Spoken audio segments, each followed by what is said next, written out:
Welcome back sa aking YouTube channel. Para sa mga first time lang po na manood, please click mo na yung Jerry Studio nyo. Anyway guys, wala nang bayad, libre lang. Tulong mo na lang din sa kapwa mo. Alright, thank you very much po. So topic natin ngayon for today's video, BP Sara bumagsak sa satisfaction rating. Diba guys? Sa bagong survey ng SWS survey. So yun guys, yan ang mainit na pinag-uusapan na sa social media. Siguro dahil nga kumalas na siya, 'di ba? Bilang isang cabinet member ng gobyerno. Actually hindi pa yan sakop yung pagkalas niya sa survey na yan.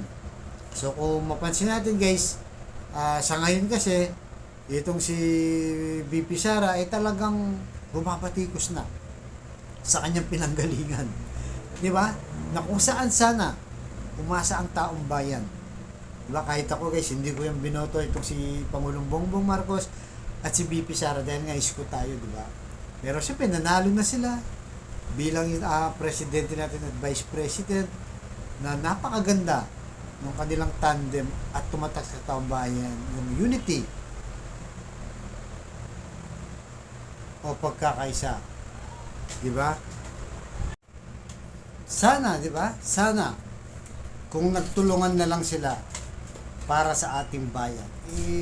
Baka malayo na narrative ngayong almost 2 years na sila. Kasi wala pa sila sa kalahati at ngayon nagkawatak-watak na sila. 'Di ba? Sayang, 'di ba? Kung talagang sinusuportahan na lang ang isa't isa.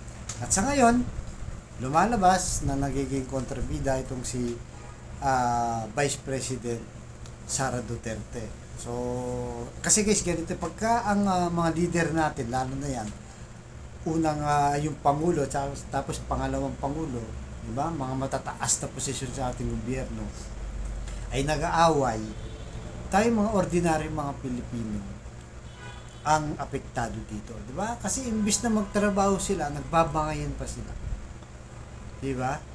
Na walang nakaisip na biglang magkakaganito ang kanilang relasyon.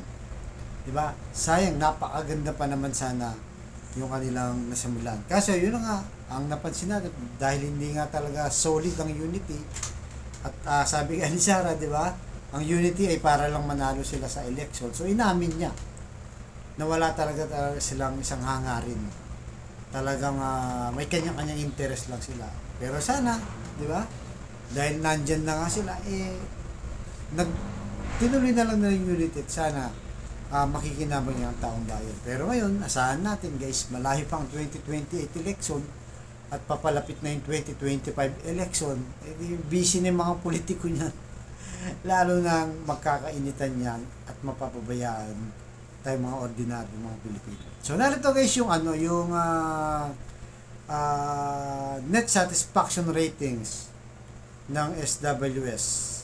Sabi dito, the next top national officials. Okay, no? Itong si Vice President Sara Duterte, noong March 2024, meron siyang positive na 63. Yan ang rating niya guys. March lang yan ha. First quarter ng taon na to. Tapos, ngayong June, nakaraang buwan lang nung June, second quarter June, di ba? Bumaba na siya ng plus 44 kasi nga bumagsak siya ng 19 points. Malaki to guys ha, malaki to.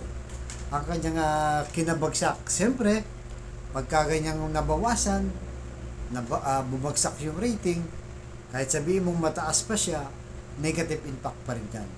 Di ba? Ibig sabihin, parang sa grades lang din yan. Kung 90 ka, tapos nabawasan ka, bumaba pa rin yan. So, ibig sabihin,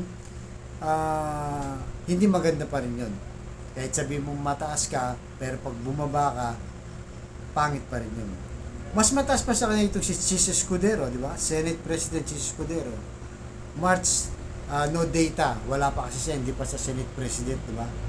So, ngayon June, dahil nakikita na natin, lagi sa laman ng balita, di ba? Dahil pinalitan niya na si Subiri, plus 47 siya.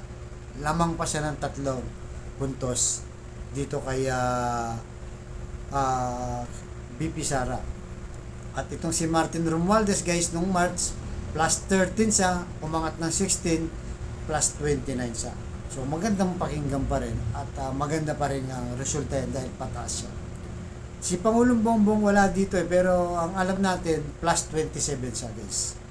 So kaya nga yan, ang sabi dito sa leadership impact sa balita, sabi dito, from designated survivor to the biggest loser. Vice President, net satisfaction, yun nga, si notable decline across all regions. So, ibig sabihin, lahat pala ng region bumaba siya. Kaya umabot ng 19 points.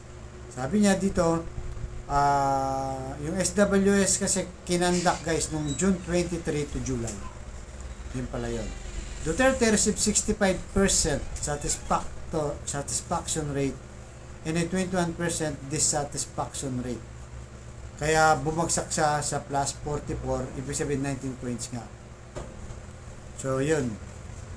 So, halos lahat guys, bumaba pala siya sa lahat ng region. So, siyempre, isa na rin siguro dahilan yan dahil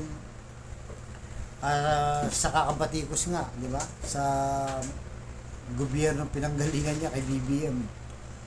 Nagiging kontrabida nga ang labas nito. Kaya yung tao, medyo naiirita rin. Di ba? Dito sa mga Duterte. Lalo pa, di ba? Yung kanyang tatay, bumaba rin sa Okta Research. Ayun, Okta poll finds fewer pro-Duterte among Pinoy. So, yung mga dating maka-Duterte ngayon, wala na, bumaba na rin. So, sabi dito kay sa balita, Manila, Philippines, support for the family of former President Rodrigo Duterte appears to have won in the latest survey conducted by Okta Research Group, result from June 29 to July 1 survey. So, ibig sabihin, from 20% in the March survey, only 16% of the respondent in the latest poll said that the support of the Duterte in their political alliances. Meanwhile, those who considered themselves as pro-Marcos increased by 5 points from 31% to 36%. So, ibig sabihin guys, si BBM mas tumaas pa habang bumababa yung mga Duterte. At saka siyempre, siguro sa education guys, di ba, nakita natin. Actually, pagkakataon na sana ni BP Sara yun na magpakitang gilas dahil inawakan niya ang pinakamalaking budget, di ba, sa mga department ng ating gobyerno, itong DepEd. Di ba? Halos 1 trillion yan guys ang budget. Pero lumalabas, lalo na sa mga international, itong PISA, isa sa mga basihan kung tumataas ba yung IQ ng mga Pilipino o yung talino, yung galing, bagsak tayo guys. Bumagsak tayo dito. So, tignan nyo yung chart yan. Singapore, nangunguna pa yung Singapore. Tapos, OECD, Vietnam. Sa ano to Southeast Asian. Vietnam, Brunei, Malaysia, Thailand, Indonesia. Tapos, Philippines, pangalawa sa pinakakulilat. Tapos, ang pinakakulilat is Cambodia. Diba? So, napaka ano yan. Isa rin yan sa mga dahilan siguro. Kaya yung tao, parang wala namang nangyari sa paghawak niya bilang DepEd Secretary. At sa mga darating na araw, guys, iinit pa yan. Diba? Kasi inaaraw-araw na ni BP Sara ang pagbatikos sa kanyang dating boss na itong si Pangulong BBM at sa mga ibang opisyal pa. Actually ngayon inaaway na lahat at Rumeres back na lahat ng mga, kung may congressman, tapos ito na nga, itong si Chis Escudero at mga ibang grupo pa. So habang tumatagal, di natin na lang guys kung aabot pa ito si BP Sara sa 2028 election na sinasabi ng mga DDS, ito yata yung pangtapat nila sa presidential election. So kayo guys, anong masasabi nyo dito sa pagbagsak ni Vice President Sara Duterte? nakulangan ng Pilipino, di ba? O naumay na sa kakabatikos na ilang araw, araw-araw guys. Binabanatan yung PNP, di ba? Yung mga lawmakers, si BBM, at mukhang nagmana talaga ito kay Duterte na pagka binanatan siya, may rest back kagad. So, ayan guys, abangan pa natin, lalo pang iinit sa darating na araw na ito. Ganito lang po, abangan sa susunod kong vlog. Thank you very much.